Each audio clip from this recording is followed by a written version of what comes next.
नफरतों के नाम से भी नफरतों के नाम से भी हम तबस्सुम करते हैं, हम तबस्सुम करते हैं।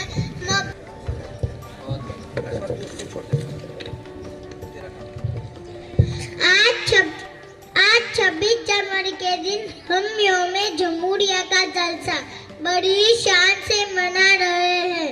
आज ही के दिन दस्तूरे हिंद अमल में आया।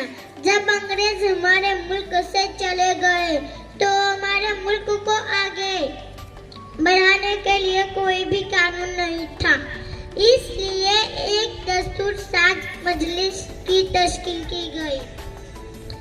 इस मजलिस को 2 साल 11 महीने और 18 दिन का वक्फा लगा और आखिरकार 26 जनवरी 1950 को हमारा दस्तूर अमल में आया।